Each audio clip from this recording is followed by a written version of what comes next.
Hello and welcome to the Eleemosynary Moment. My name is Aaron Spears. And I'm Brad Hathcock. Welcome back, Welcome everyone. back, everyone. A lengthy 2 week off. Yes, you were on vacation. Would you like to talk about your vacation at all?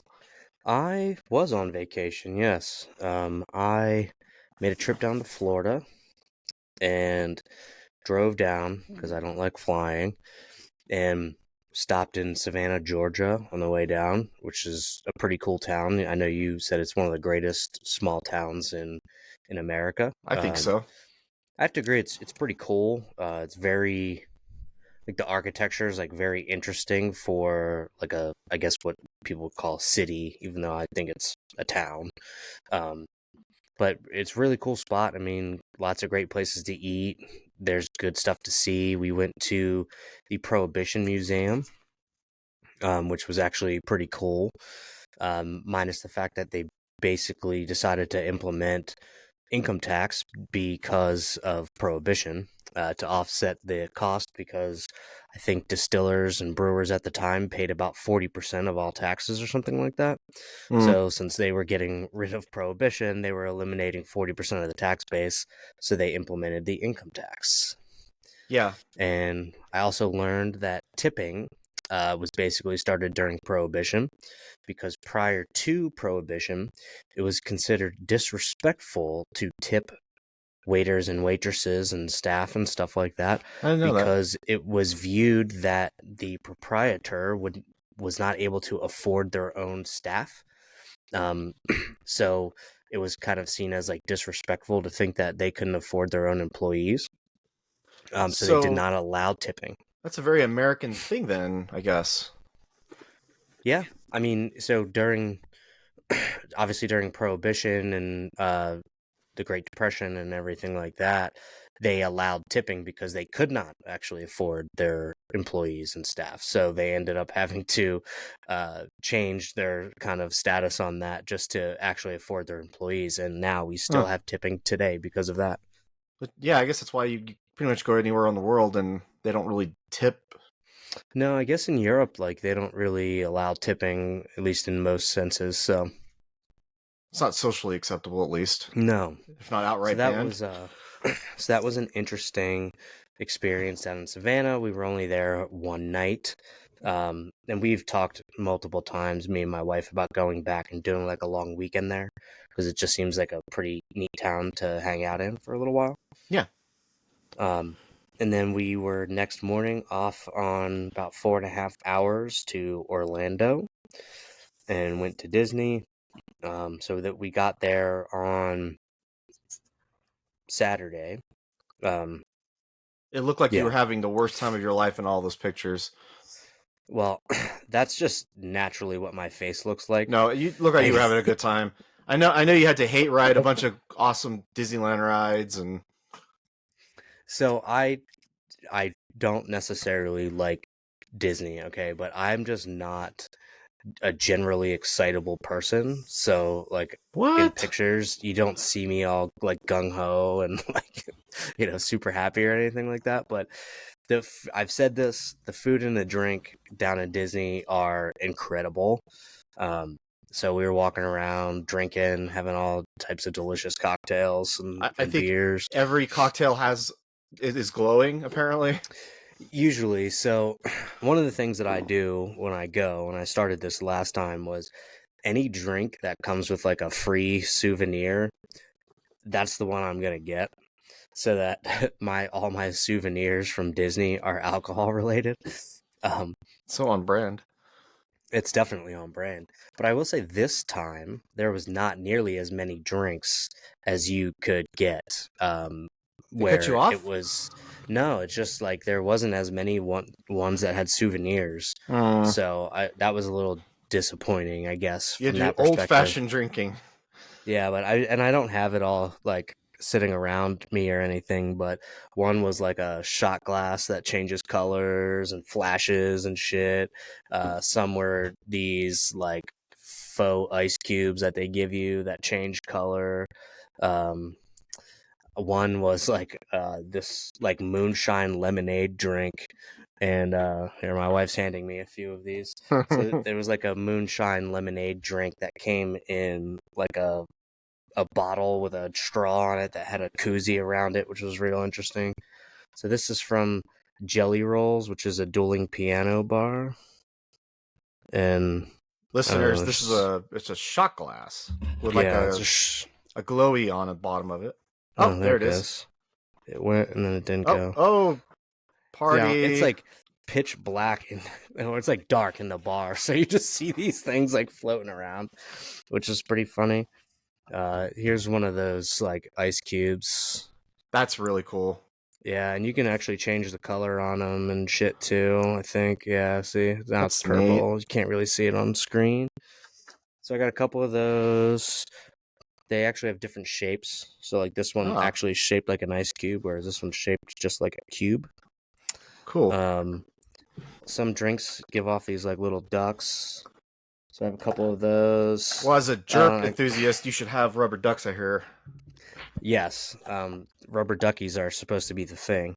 And then we went to, this was in Savannah, Georgia. This was the speakeasy that they had at the end of the museum, the Prohibition Museum.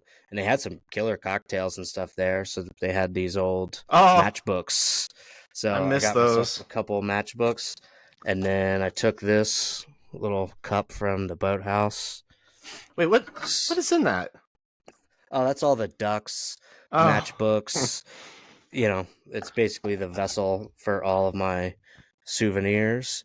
And then this was where the moonshine lemonade was. oh, And cool. this is cool. I'd never seen this before. A koozie that like slides on and off the glass. It's like fitted to the glass. Yeah, so it's like it's pretty neat. Um, and then I so when we went Disney, um, did just random shit. Monday rolls around. I went bourbon hunting. Mm. Surprise, surprise. So I drove all around Orlando, off to Tampa, and drove around Tampa for 2 days searching for How's bourbon. Tampa? Tampa's great, man. It's a really cool like up and coming city, but it's growing like way too fast. It They seems have like it's kind of major sports taming teams out there. now. Oh yeah, I mean Tampa Bay Lightning I think just recently sold out like their 400th something like home game in a row. And the Buccaneers made And the playoffs, so that's a well, big there's deal. only 41 home games like in the regular season for hockey, so that's 10 years worth of sellouts. Sure. So that's that was cool. So just kind of hung out in Tampa with one of my best friends for a little bit. A lot of bourbon hunting. Um, found some really cool bottles. I plan on doing a show and tell, but probably not this episode. Probably the next episode Yeah, we kind of of a lot slapped of this my one together. bottles. Um, well, then I went back to Disney for 3 days, and I got to ride Tron, which was one of the newer rides there at Disney, and that was really cool. Did an early morning like safari in Animal Kingdom because they have like a really cool like animal sanctuary there and stuff.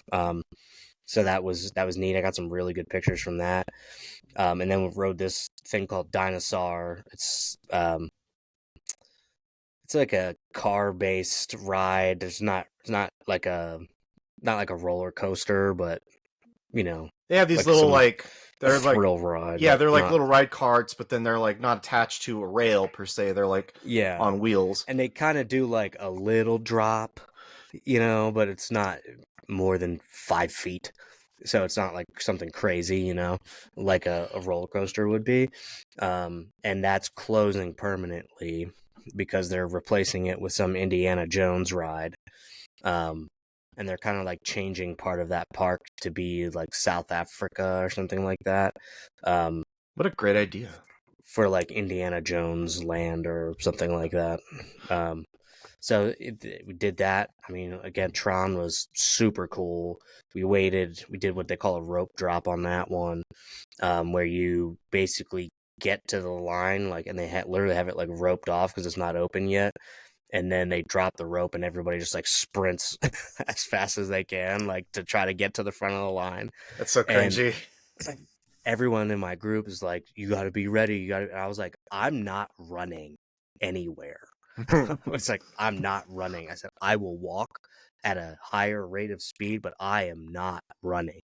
It's Um, weird to do that. It's I don't yeah, know. and like I don't care that much. So, but we made it there actually and did really good time. And it's neat because they like lock you in. You're on a bike, like from the movie Tron, and they lock you in so that you're like seated like this on it, and you have your hands on these bars, and then a like a bar comes up and like locks the back of your legs to the front of the motorcycle and stuff too.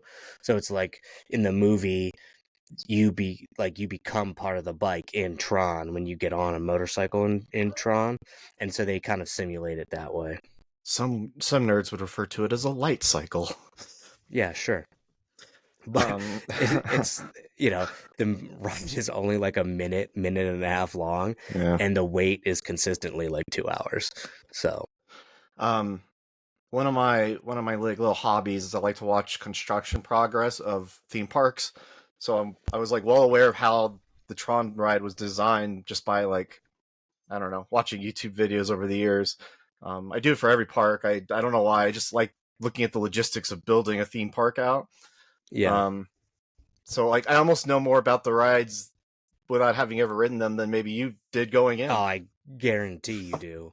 I you know as much as I don't like a lot of Disney, the engineering feats that they can accomplish there is truly something. Like Mm-hmm. it's amazing what they're able to build and kind of a lot of like the world building that they do, like going into Hollywood studios, you have like Star Wars land and everything looks like it's, from some planet in Star Wars, and they have a giant Millennium Falcon, that's sitting there and like you go and ride it. And I know like you can create your own like BB-8 robot or something like that, like create your A own droid. droid, and Yeah. you can create your own lightsabers, and they give you like these pull cue like cases for these lightsabers and stuff like, but you're going to spend $300 or something like that on building the lightsaber. Yeah. Um, but there's always a line for it. There's a bar called Uga's, which is the cantina that's like so famous for it's a trap, like that thing from Star Wars. So I sent you pictures of that and some phenomenal cocktails there. So you just have to go into it expecting that every cocktail you purchase is going to be $16 Yeah, for or sure. more. So it's really not like too bad if you get the cocktails. I mean, most cocktails these days are probably around like 15-16 bucks. So it just is what it is. So did Disney, like all that shit, and then stopped in Charlotte, North Carolina. This is the best part of the trip, by the way. Yeah. Stopped in Charlotte, North Carolina. Because we were gonna stop in Asheville, but since they got destroyed by the hurricane, we decided to go to Charlotte, somewhere new. And I've been seeing this place on TikTok of all places, called Southern Spirits, and they have two locations in the Charlotte area. And the one I went to, they do this thing called the 5 second game. Okay. So you spend X amount of dollars on a gift card and you do this thing called the 5 second game. They have some very hard to get, like rare bourbons and things that are like even just new and you can't find anywhere, um, in this like back closet room.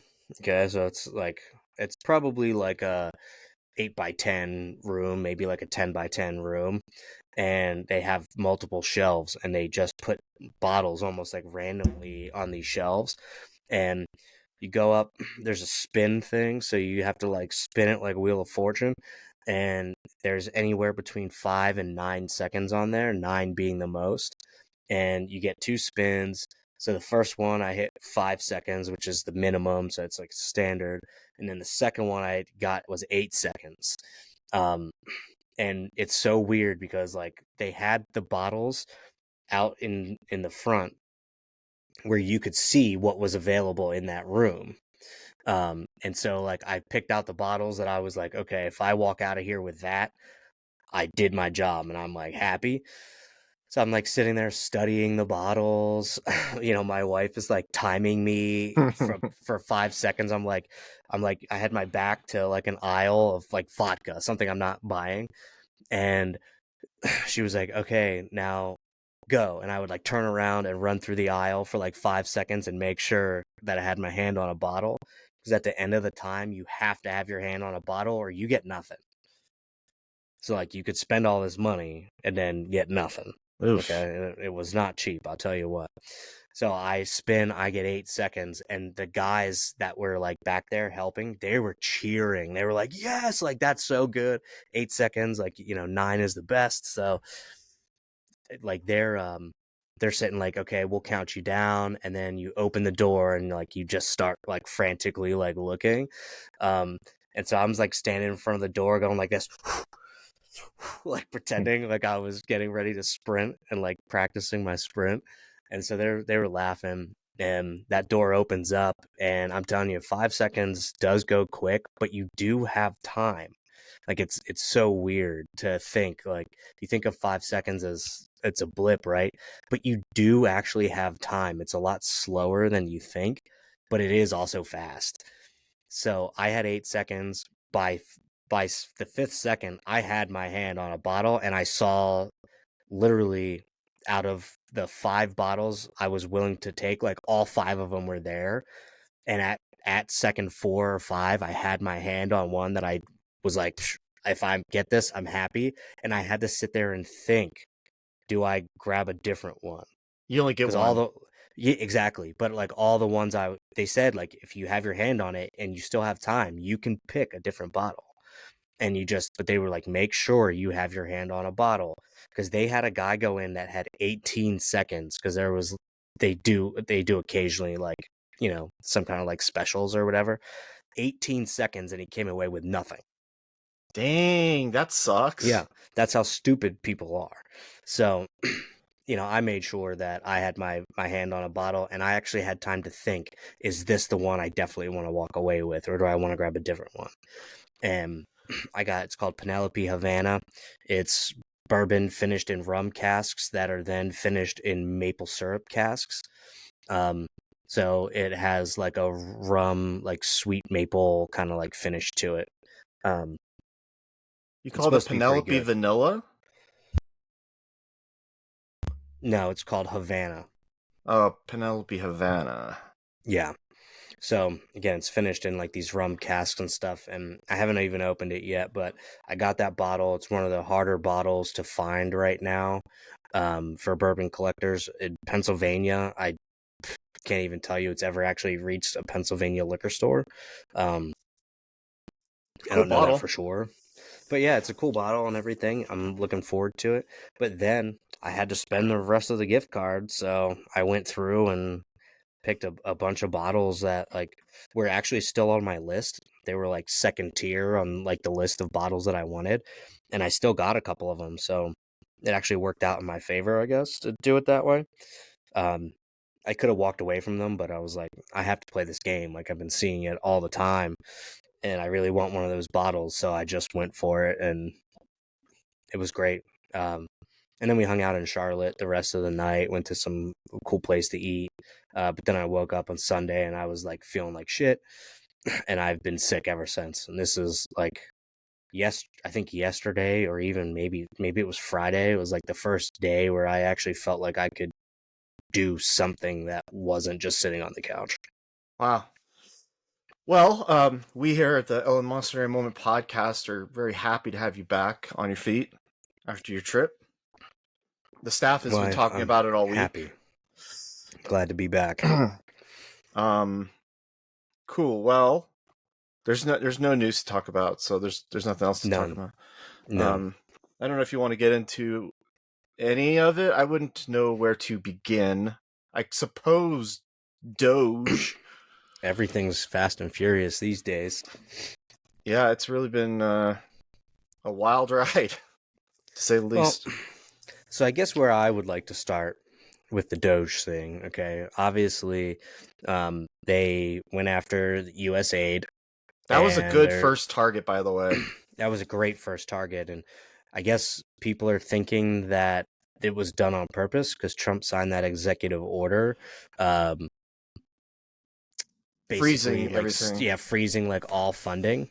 And USAID was the first organization that was still sending payments even after the freeze was done, Hmm. which is a big no-no. So he was like, okay, go after him. And he did. And boy, does it not look good for USAID for sure. Well, we do a thing in America called soft power. We give money to places around the world to have American influence. Um, and it looks like USAID got a little too over their skis with some of the stuff that they were funding. Um, Also, just in general, there was a lot of. See, I can never believe it or anything I'm hearing about any of this right now because it's been so misleading. Like, remember there's like $50 million allocated to condoms for Gaza or something. That's what the headline said. Yes. It wasn't necessarily directly to Gaza. It was just like AIDS protection in general. But so that was one instance where like it technically, but not literally. And then there was a second thing where we were apparently giving money to Politico, and then they found another thing that was in there for subscriptions to Reuters, but it wasn't Reuters, the news agency. It was Reuters, like a firm in America or something. I don't know. I don't know what any of this is or what it does, but I do know that they don't know either. So it's been they're walking a fine line, you know. They're definitely walking a fine line. And, Mike Benz has been out there. He's actually been blowing the whistle on USAID for almost a decade now, basically saying that the CIA uses USAID to do its like dirty work and like Yes, fund things that like they can't be seen funding and shit. 100%. So there's an air of that too. Like that's definitely very real. But also, like, why are we funding Sesame Street in Iraq? Like, how does that benefit the United States other than the fact that you're probably propagandizing people in Iraq? Like, have we not learned any lessons? And they actually still hate us there in Iraq. If you remember recently, some of our troops that are there were being attacked. So, um, I me, I say slash it.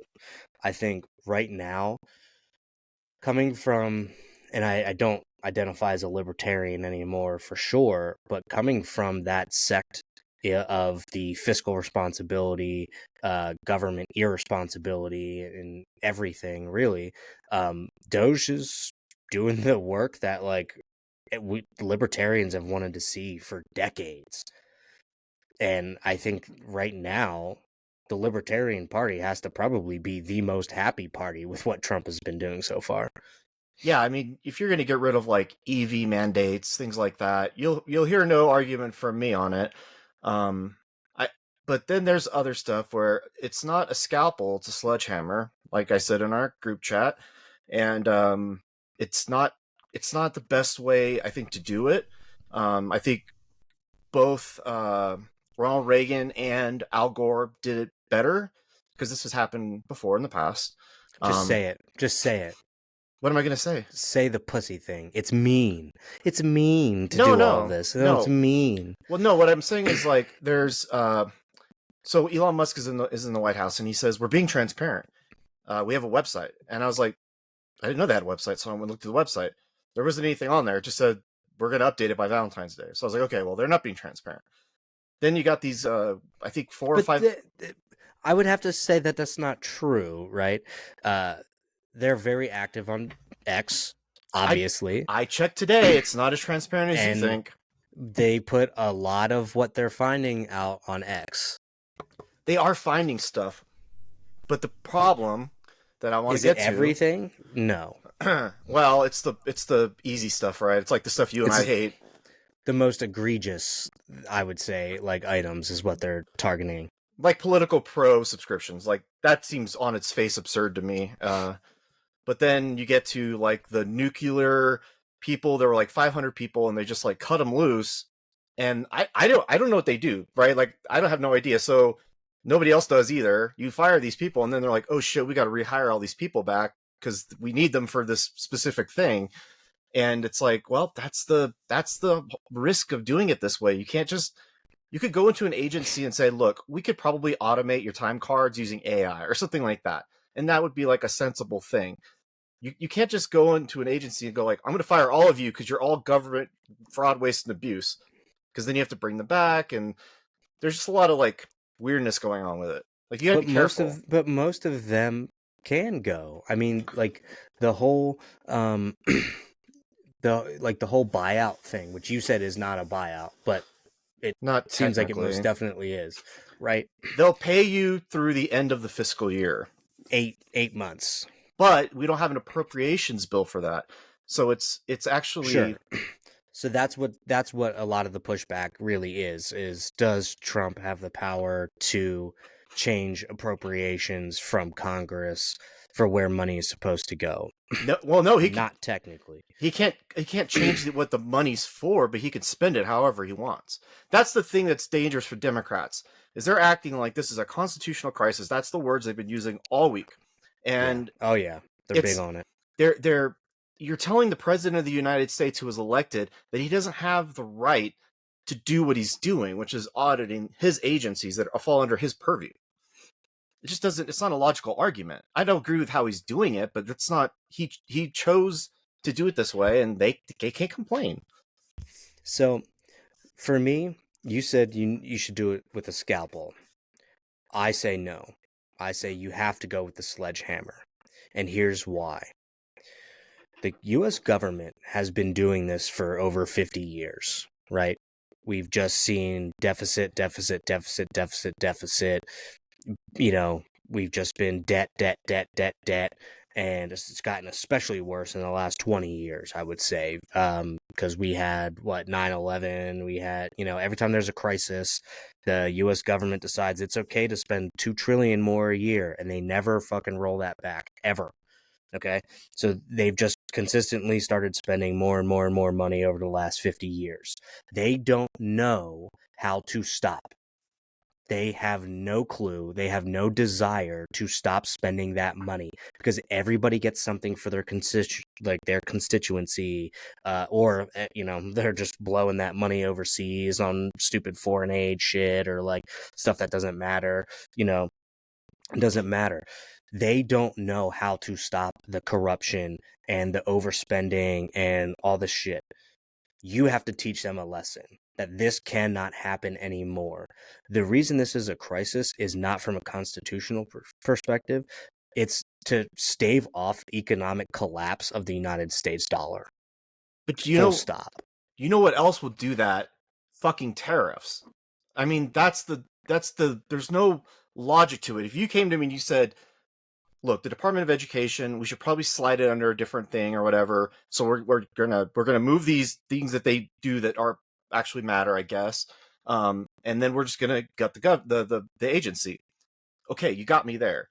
But then you can't like also, get rid of the nuclear people just because they're people, just because they're on a list somewhere, and you can't just say no, all of them Sure, go. but they're hiring them back. So what you're saying doesn't actually matter. Yeah, you're firing somebody, but if like in one day you decide to turn around and hire that person back, no harm, no foul. They Like can't. nothing happened. They're not hiring them back. They're trying to. The people that are fired aren't necessarily taking the jobs back. And I don't know. Sucks to suck. Well, no, I mean they might. I mean, this is the theory, right? Is that what you do is you make sure that all the people who can get jobs in the private sector leave, and then whoever's left is left.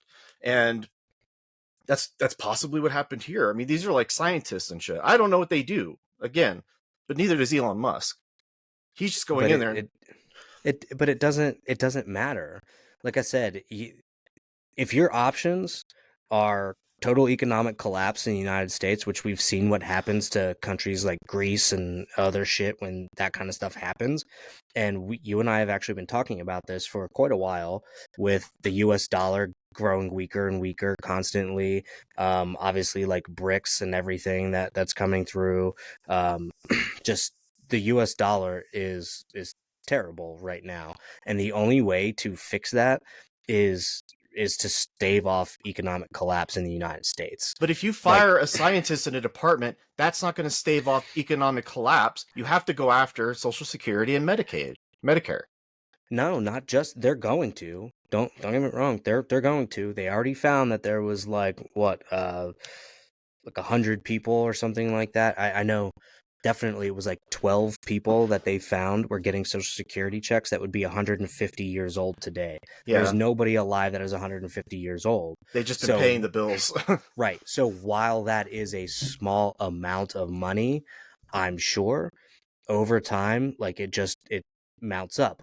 And then I think they found like a 1,000 or so, maybe 10,000 people who were getting like Medicare payments or something like that who aren't legal citizens of the United States. So you see these kinds of things that are happening, and I'm sure that there's more there.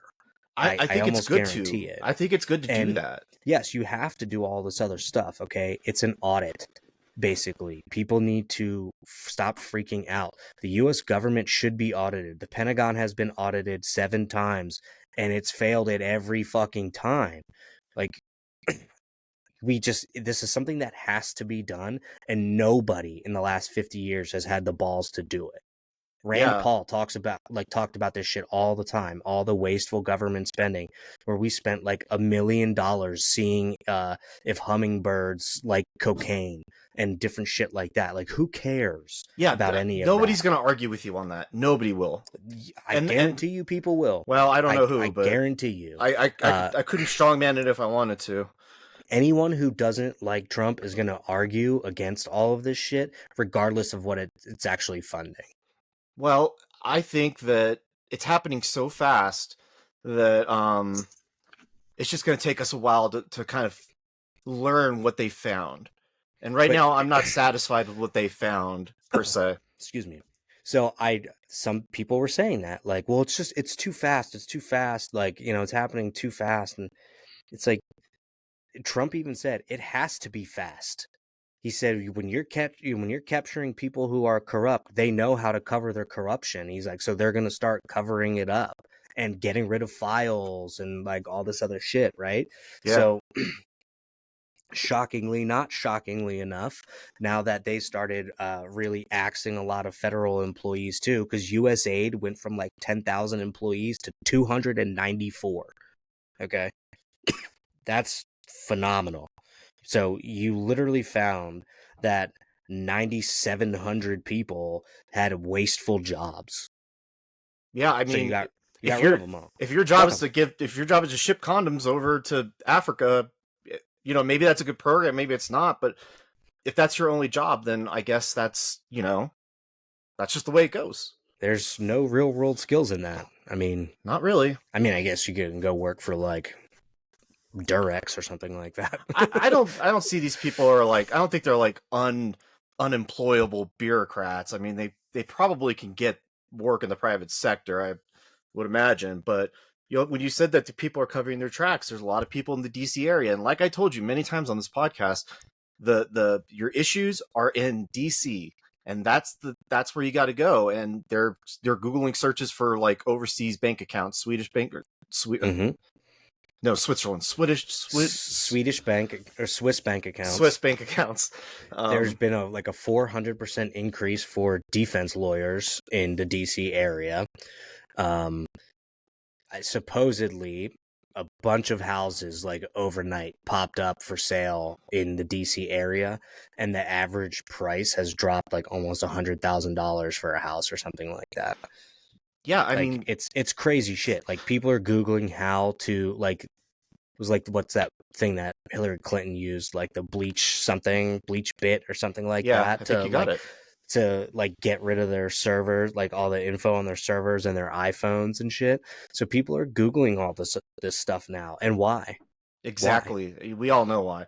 But that's why you got to get these people who live in Virginia, Maryland, DC area. You got to go through all those agencies and figure out what's going on. And they're huge. The Department of Labor, there's the Pentagon. These are huge. Dude, he's pointing them at the Pentagon, and like Trump says that we should cut our military spending in half. It's hard to rebuild the military and say that at the same time? I would like to know what that means.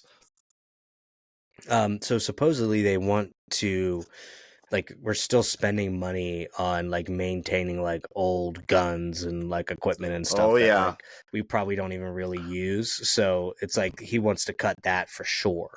I mean, the And F-16 still use like actual data tapes to track their location data after every flight. yeah, and that's, those are like the things that he wants to get rid of. I don't know that would equate to half of the Pentagon's budget, but I think really what he means is opening the books on the black budget that the Pentagon has and seeing how much money they're actually spending. So, will there be a number that you would be happy with? I'm Because you can't just say none of it. Spending. Yeah. No, I'm iffy on defense spending. In the current climate in which we live, and after some of the books I've read about how ill prepared the entire world is for Sure. a nuclear strike, my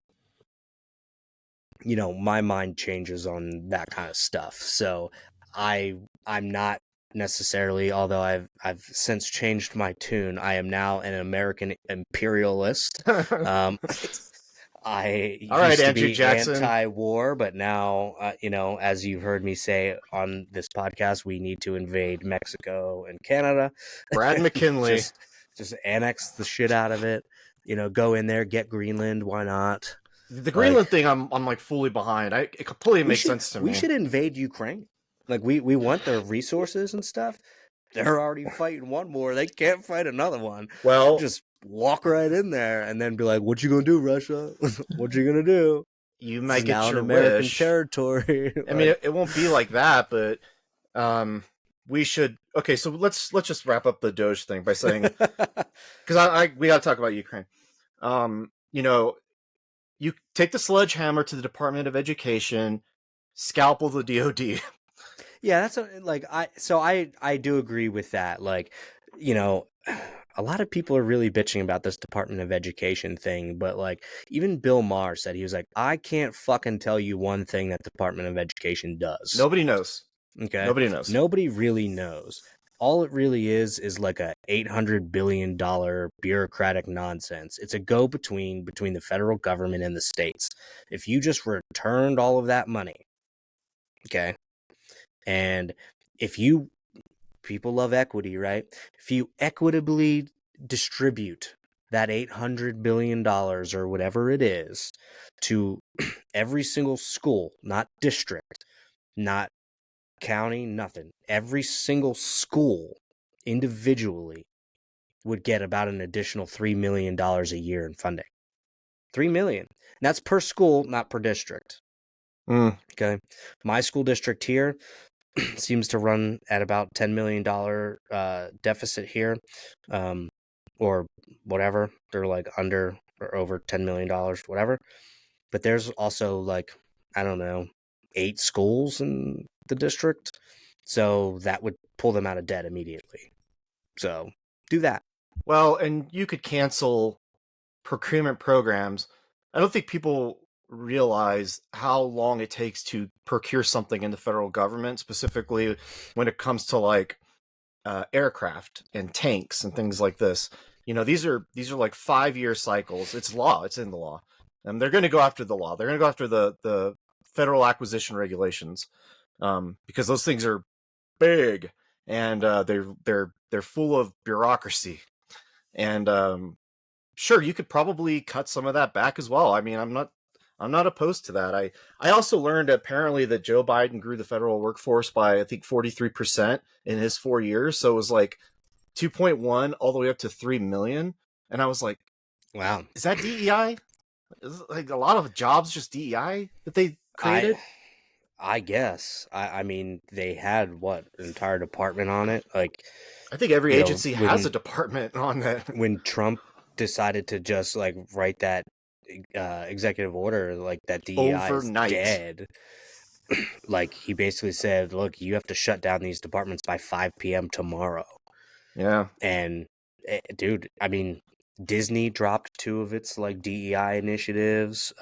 Corporations are falling, like, Chase and Bank is getting doing out it. of all of like their DEI stuff. But excuse me, um, one of the things that is happening is you're finding companies and departments are just changing the language around DEI so it doesn't include diversity, equity, or inclusion in it, but they still have the department as a whole. They call it like And culture. It's the Office of right, Culture. and Trump is going to root that out. Like, that's not going to fly in this administration. No, So it's in the executive order. I mean, he basically right, says like you will not change the nomenclature to hide it.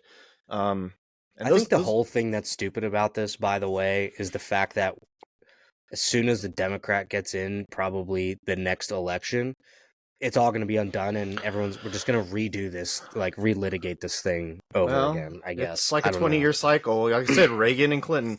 But also, I would be wary of Elon Musk's ability to eliminate personnel, then replace them with his own cronies at like Palantir or any of these AI startups. Like there's a risk that you end up spending more in the end if you replace everybody with contractors, and that's also going to be an issue, I think. Right.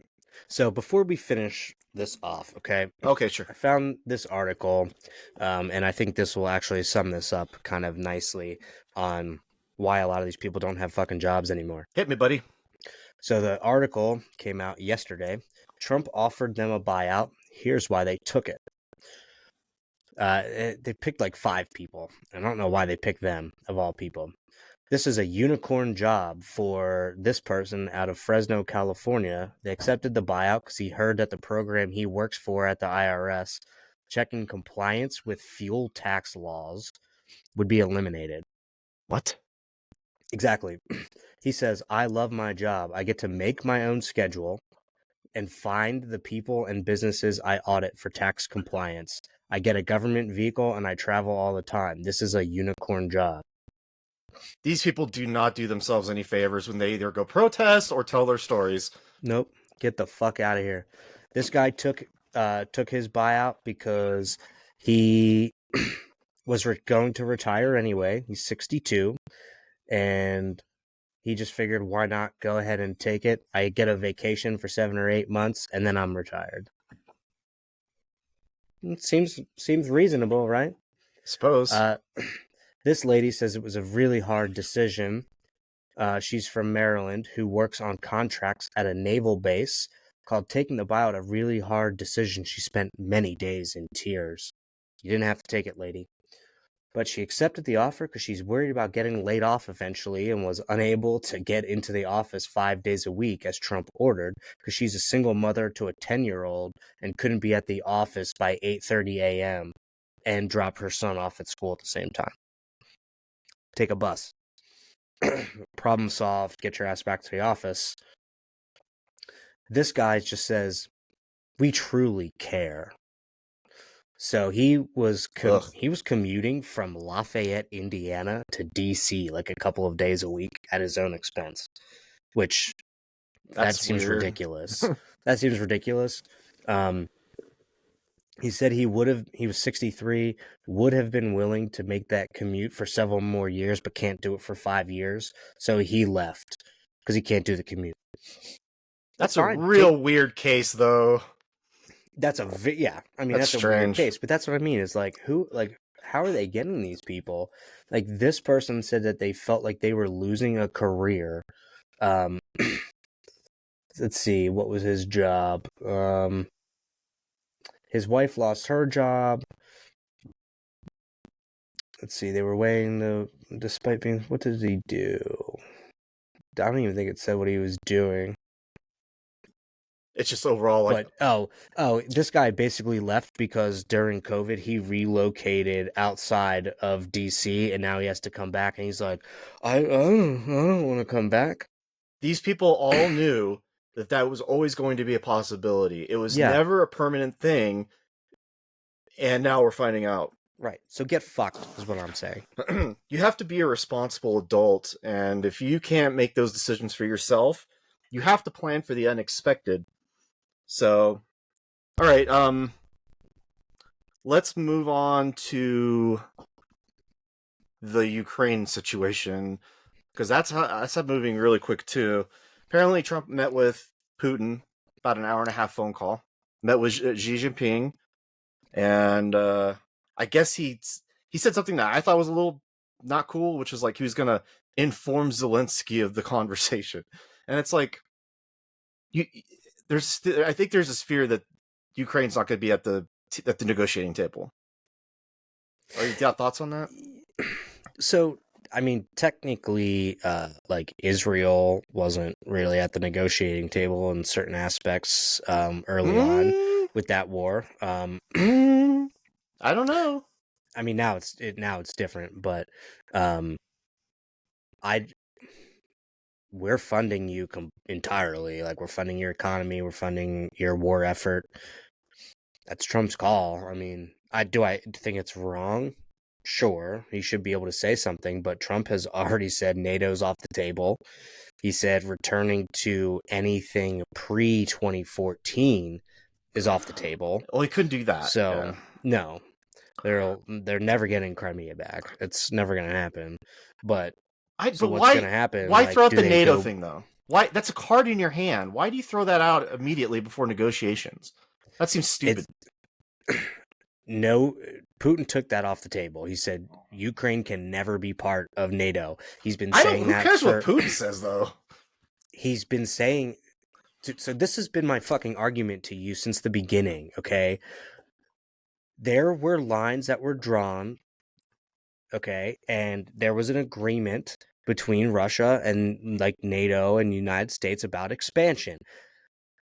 NATO and the US have been expanding NATO for decades against the like whatever that they had. Like, it's not like a treaty or anything, but it was whatever, right on a napkin. Cool. Right. Whatever promises were made, were undone by NATO and US expansion. And this is the response to that. And I've been saying that to you. And Ukraine has been a fucking red line for Putin. So he just took that off the table because Putin will not negotiate if that's even a question. But NATO expansion only accelerated because of this. That's the thing that's frustrating.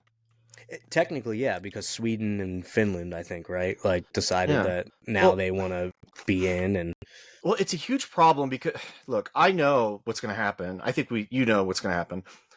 Russia's going to get to keep that territory that they got, and they're not going to give it up. And Kursk, I don't know. Maybe that goes back to Russia too. And then you just see, that's what I'm saying. Like in Ukraine's defense, okay, if you're going to let Russia keep whatever territory they took in Ukraine, well, Ukraine's still in Kursk. They should get that back too. Then, like, Ukraine should get to keep that. If that's the way you want to play it, then Ukraine should get to keep that. But Ukraine doesn't have the upper hand in any of this, unfortunately. It's two world superpowers. Well, maybe Russia isn't a superpower anymore per se, but they're in such a rough place where it's like Keir Starmer is now saying that maybe the UK will send troops to the border to control it. But see, you can't sit here and say Russia's not a superpower, because when all of this first started, it was all the fucking whining and crying from you and everybody else. Well, Putin will just walk down through Poland and down through the rest of Europe, which we all fucking know wasn't going to happen. Russia doesn't think in your terms. Of it. They don't. I don't know what they're capable of. All I'm saying is, I'm not wrong. It just hasn't happened yet. It didn't, when they took Crimea, it was like, that was the red line, and they did it anyway. And they have North Koreans fighting for them now. What makes you fucking think that Putin would be able to just walk into Europe? Because he doesn't care about the people they're sending. But it doesn't matter. Brad, what I'm saying is you would run into better technology and fighting forces from European countries. And then you would also be invoking, the fifth or whatever from the Fifth Amendment or whatever for NATO, and then you're fucked. So it was never going to happen. This has always just been about Ukraine and stopping NATO expansion. Again, to your point, it has gone against that because we've now admitted 2 new countries into NATO, but it was always about Ukraine and the resources that are there in Ukraine. because they have they're rich with what was it, the minerals and Unobtainium. I don't know what they got. liquid natural gas Yeah. is like another big one. And so Trump is sitting here saying like, hey, maybe we'll keep funding you, but we get all your liquid natural gas, which Biden had, I think, put out some like executive order like banning liquid natural gas or something, and Trump was like, no, I'm gonna undo that too, and he did. I don't even remember who's Biden again. I'm sorry.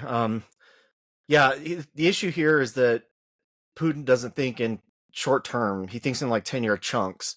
I could totally see in like 5 or 6 years, after all the dust settles, they try to get Moldova or something. I mean, you say they won't, but they won't have Trump to deal with anymore. So, well, of course, look, this is all contingent upon Trump being in office. Nobody really knows what's going to happen after this because he's done. Well, I'm not in the prediction game, but I would not go against the prediction that Russia continues to do what it's been doing, either through soft power or hard power. But that will end up being another talking point, like it already was for the Republicans. They'll be like, see, we let a Democrat back in office, and Putin did this again, and it's like, well, that's true. They're gonna keep riding that gravy train. I can't argue against that. I mean, literally everything bad that happened is from the weakness of the Democrats.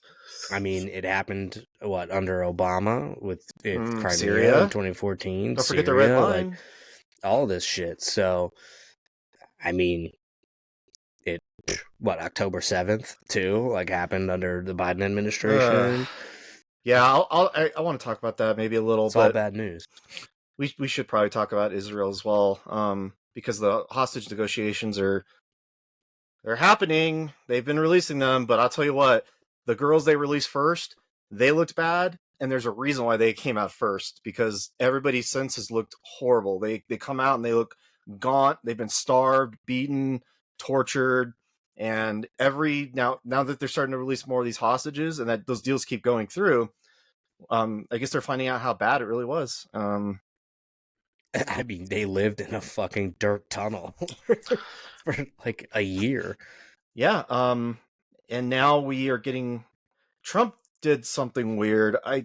It threw everybody off. The entire world was thrown off by it. America will take control of Gaza, and we'll ask the population to relocate. Now, the Palestinians are a refugee people.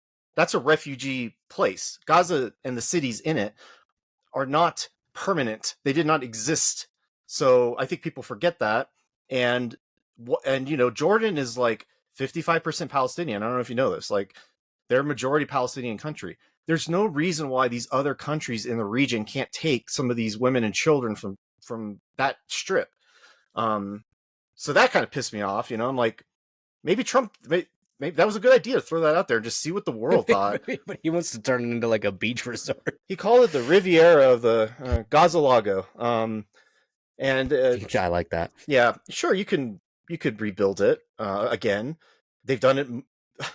We've done it multiple times over the past 50 years. Like, there's already a pier there. Yeah, there's it. That goddamn pier. Boats in and out. I hate that goddamn pier. I know.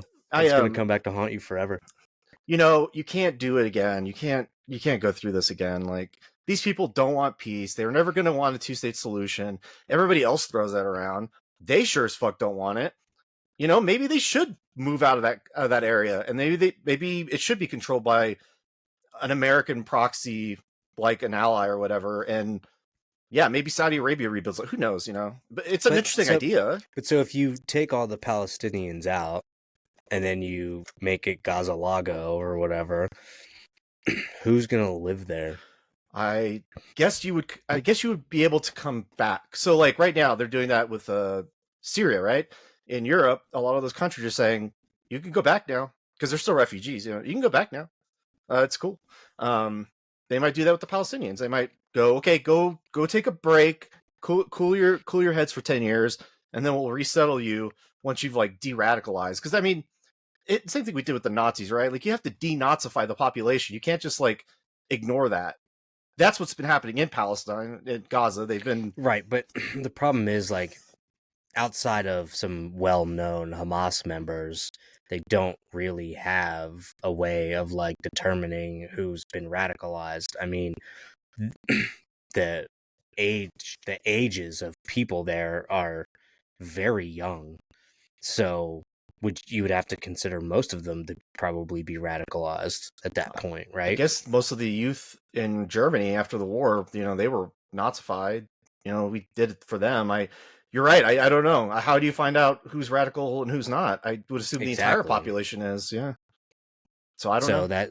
that's what I mean. And like, then where do you put them? Because like, you can't just put these like radicals in Jordan and then Hamas just like starts blowing up people's neighborhoods and shit in Jordan. I Can't mean allow that. that's the quiet part out loud for all of these countries. They just don't fucking want them. Nobody No, wants the they don't. Palestinians. I mean, look at Egypt had like completely shut down their border and was like, fuck no. I mean, we Like, pay Egypt good money for that. We pay them to leave Israel alone. But like, why? It comes back to the thing. It's like it's so annoying that Israel has to be the one that deals with these fucking people because nobody else wants to do anything about it. And they're just like these little. They're like a beehive, and you just they grow. You kill them, it comes back. I don't know, man. Like America taking it over. I don't know. That there's a lot of anti-war people in America who don't like long-standing wars, who probably thought that was a great idea because it was Trump's idea. But I'm not opposed to it, I guess. well, I was anti-war, but now I'm pro American imperialism. Ooh, you So almost just, you I had a little know, I Freudian almost slip slipped there. up. Yeah, I was gonna like that one. No, yeah, like our foreign policy is broken. Maybe fresh ideas are a good thing. But I just I don't know.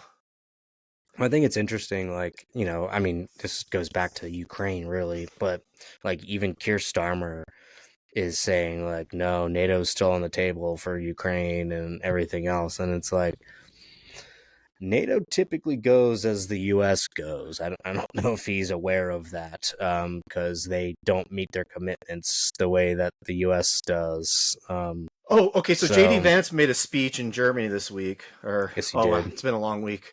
I thought that was a very interesting speech, and I think people in Europe, those countries, got the shit scared out of them because what he said was, "You guys are gonna have to handle this eventually. You can't just keep relying on the United States for all this stuff."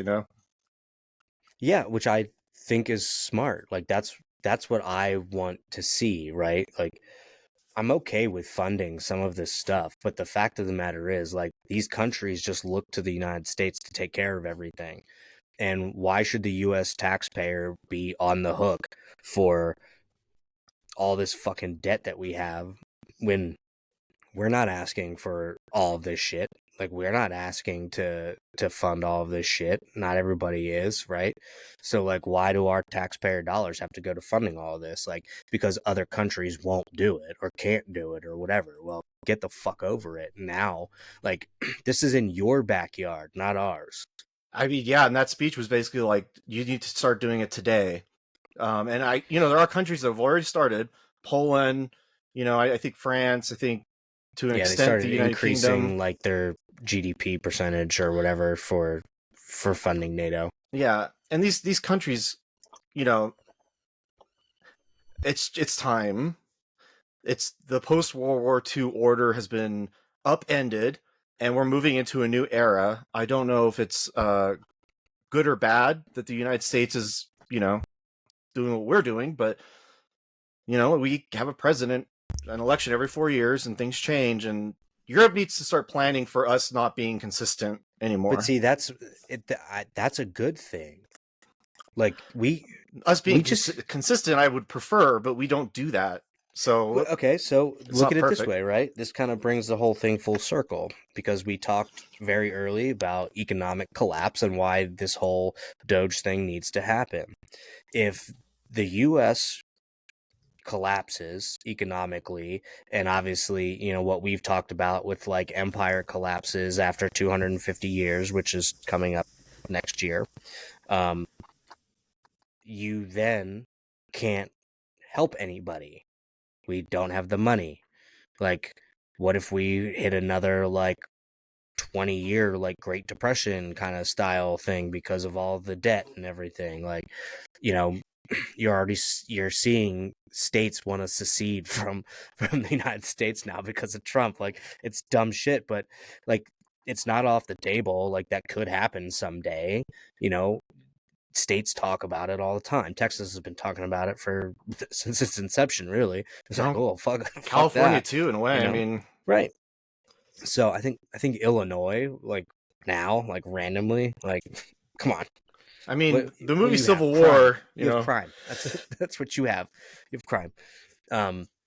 But we then can't turn around and fund NATO. We can't help Europe. We can't do all this other shit if we have no fucking money. And everybody's poor and broke, and we have 1,000% inflation like they have in Venezuela and all this other shit. Like, we can't have it. Like, I think it was like Medicare is like 10 years away from being insolvent. Social Security is 8 years away from being insolvent. Like, that's going to happen.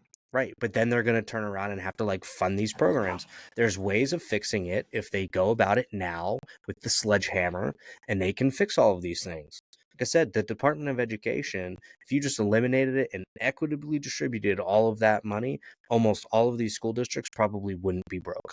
I'm just saying, like, you can't say, like, we could give this money to other causes. That's not really saving the money either. No, it's not. Nor are tariffs going to help. Where you would end up saving that money is you would completely dismantle the Department of Education with the exception of, I don't know, maybe 5 people. Basically, the money comes in from the states. They distribute it equally, right? Like, if that's the funding route that you want to go, you would eliminate the other thousands of jobs in the Department of Education, and there would be your savings to the tune of a couple of $1 million, I'm sure. Well, that happened. Department of Education's gone. Those people are gone. What you just said just happened. Not really.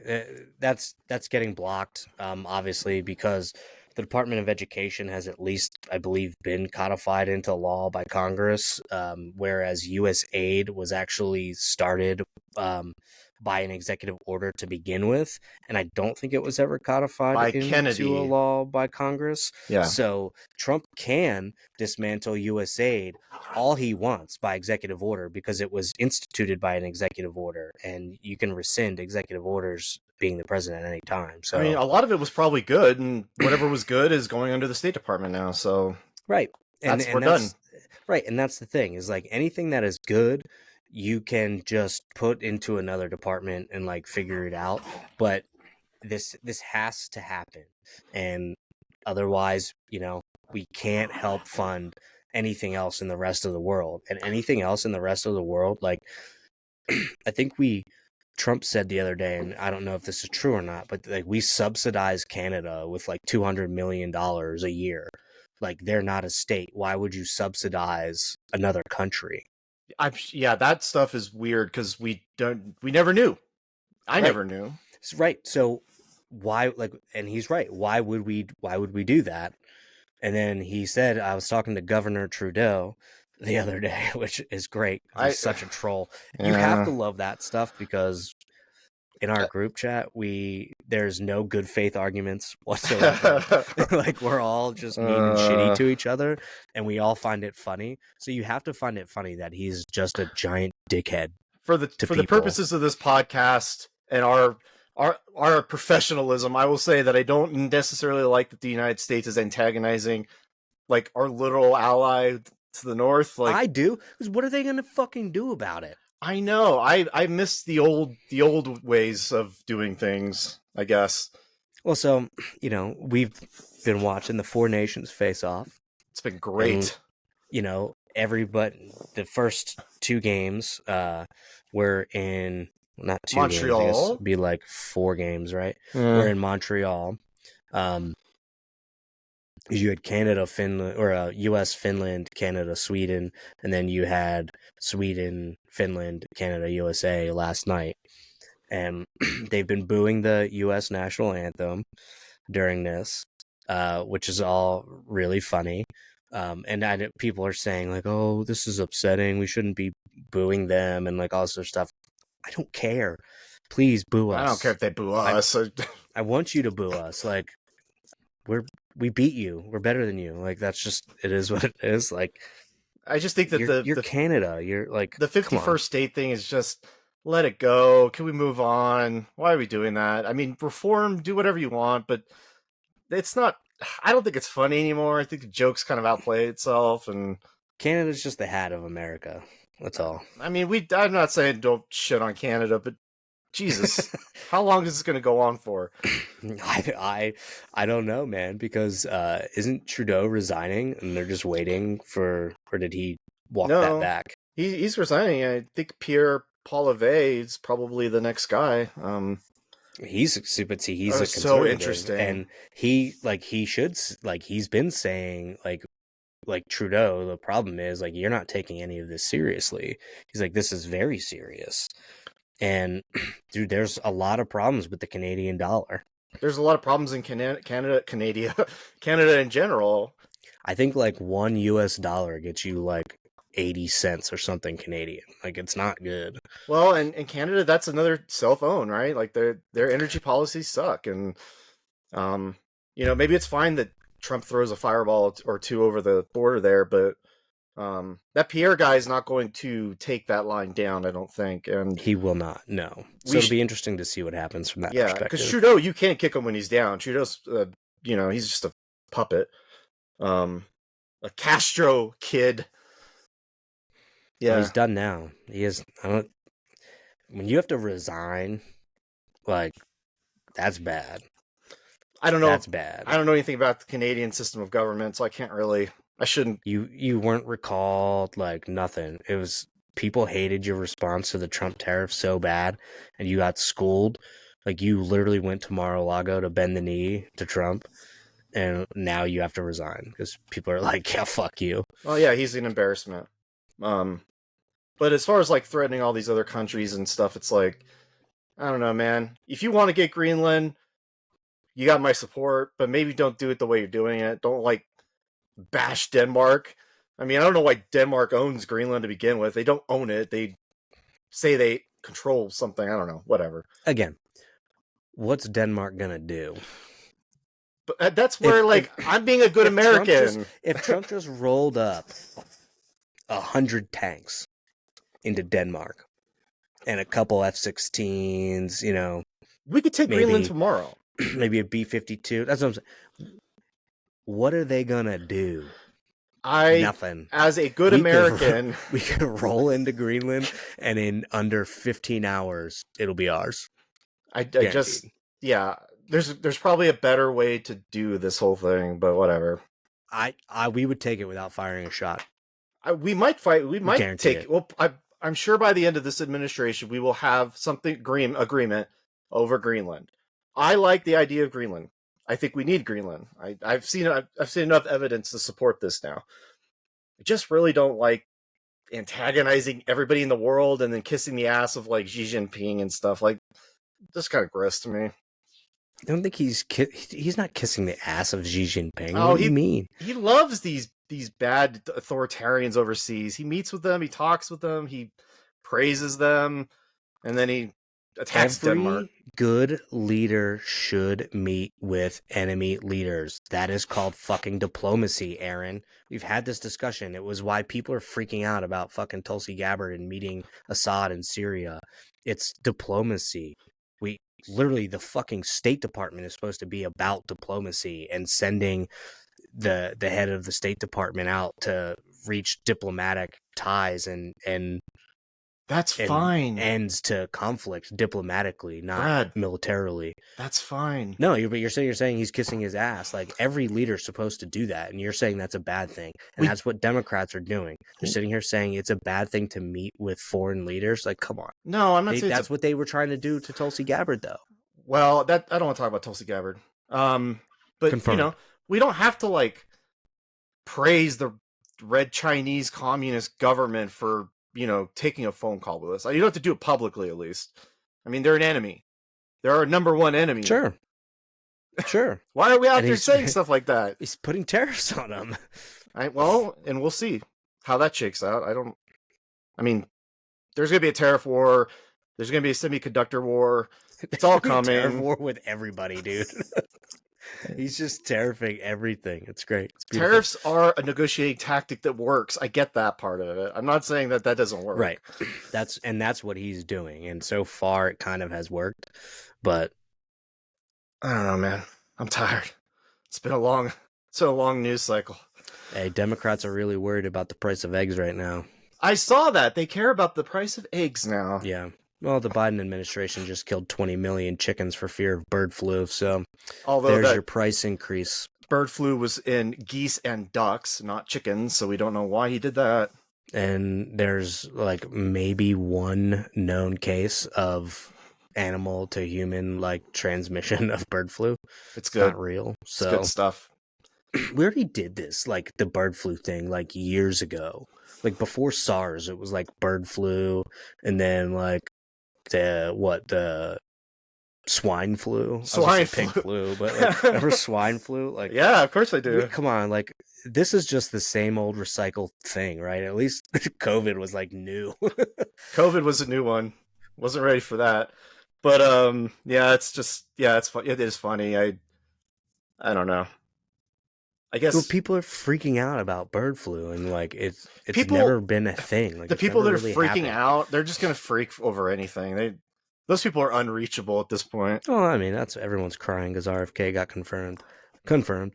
They're on Blue Sky now, and just I don't know, screaming to the ceiling. You know what's funny? Okay, so the very first thing RFK said he's going to do is create this new VAERS system, which is used currently by the CDC to view vaccine injuries, right? Okay. Mm-hmm. And this is, people are like, he's so anti-vax, right? Well, the VAERS system that they currently have, he says captures less than like 1% of all vaccine injuries. So he wants to build a better system, which the United States Congress has been telling the CDC to do for over a decade, and they've refused to do. So he's like, that's the first thing we're going to do, so we can accurately report on vaccine injuries. Yeah, there's a lot of reform that's on the table. Tell me how that's wrong. Yeah, it's not. It's so wrong. You shouldn't do that. We shouldn't know about these things. It's terrible. Man, it's really crazy to me because that'll probably involve some sort of AI system. It's been wild to see how AI we talk about it all the time, but it just almost came out of nowhere. Now it's in everything. Oh, Elon Musk gonna digitize the entire United States government. It needs to be done though, because they're like, it can't go on like this forever. I don't know that AI is the answer, but well, no, we can't be, letting 800 people work in a fucking limestone mine in fucking Pennsylvania processing fucking retirement paperwork. I would like somebody to explain that because there's probably a good reason. I just don't know what that reason is. But how is that real? It's because they probably do it the whole time. That was like one of those things where, like, to your point, you're like, some of the things he says aren't really true, or there's just like a modicum of truth to it. That one for sure seemed like it was fake, but it's real as shit. It's because they did it in the 50s or whatever, whatever date, and then they just did it forever. They just never thought about it. But also, if you work within these agencies, it's really hard to do things that are new and innovative because everybody at the top kind of prevents you from doing that. They suffocate you. So it's new and innovative to have a building to go to instead of a fucking a mine to walk into. Yeah, I mean, it's weird, right? That's new and innovative, I guess. People have been building buildings for quite a while. I don't know. I mean, that's why I said like the whole like Musk strategy where he's like, oh, I could just come in here on the weekends because federal employees don't work on the weekends, and it's like, well, they're not technically not allowed to. They probably would if they could, but they can't, and that's because there's red tape everywhere around that shit. So, it's not always the people's fault that the everything on top sucks, but that's kind of everything in life. So no, but I will say that is very akin to the United States government and where a lot of this waste, fraud, and abuse comes from. It's like I said to you, once they start doing it, they won't undo it. They don't know how to stop. So that, like, the sledgehammer is the way you get them to stop, because they don't know what they're doing. Like, half these people don't even know what the fuck they're funding anymore. No, it's true. Again, you know, yeah, I don't know Cut if it it's good or all. bad. Slash it all. Okay, we've been going for a little bit. Closing thoughts. Just hoping to feel better soon. Be Severance has been great. really good this season. Every I only episode. watched the first episode, and I'm like, you know what? I'm just gonna have to binge this. So I'm just kind of waiting for the season to be over. Lot of mind fuckery. A lot of like, what would I do in this situation? Yeah, you said it's been pretty good. Very thought provoking. Yeah, I'm just gonna wait until the end of the season so I can binge it all. It seems for me that was like the best way to watch the first season too. It was like 2-3 episodes at a time. That's Because the then you problem. can, Is I can't stop. I'm like, ah. yeah. But see, you get those like links between episodes and like the overarching theme and stuff if you binge it a little bit. Like I think it's a little bit easier to see those kinds of things. But I did watch the first episode and it was different from the first one because Yeah, now like everyone knows really what's going on. So yeah. there's like, I thought it was gonna be like Lost, where it was like, oh, we're gonna add more mysteries. It's not really like that. It's more like we're gonna flip the show upside down like a pancake, and pretty then much, yeah. and it's like, wow. And then but then there's there's all these other things going on now where it's like, yeah, there is that everybody knows everything now, right? Not necessarily, and some people know more than others, and it's like a lot of dilemmas about like, is that right or wrong? I don't Yeah. know. I mean, it's good to know so far that like, Captain America's out now. Ugh. And it's just good to know that it's like it's like bombing already. Is it really? I heard it was doing pretty good. I think I so. would like. I don't want it to do well. There's not Brave New really. World surges to 100 million opening weekend. It might be low for But them because they did a lot of. there's They remade the movie 4 times. so the director just came out and said that we didn't do any reshoots. Yes, you did. First of all, but dude, New York Magazine was like, we all knew this movie would suck, and then they put out like other hit pieces on the movie. So I don't know. I won't watch it, so it doesn't really matter. I refuse. Yeah, I refuse. But you know, again, maybe Disney's the last one to. They're the last ones on the island fighting the war because they're still doing their culture war bullshit, and these upcoming projects are going to be packed with it still. Well, the new Daredevil starts soon, and they are saying it's more violent than the Netflix version. So Yeah, they reshot that too. They shot 6 episodes and then they just completely redid it. yeah, because I think people saw what happened with the whole She-Hulk thing, and were like, "This is fucking gonna be terrible." Oh, and it looked bad. It looked really bad. Yeah, those shows are garbage. Should we get out of here? Yeah, why not? Let's get out of here. All right, see you later. Later, buddy.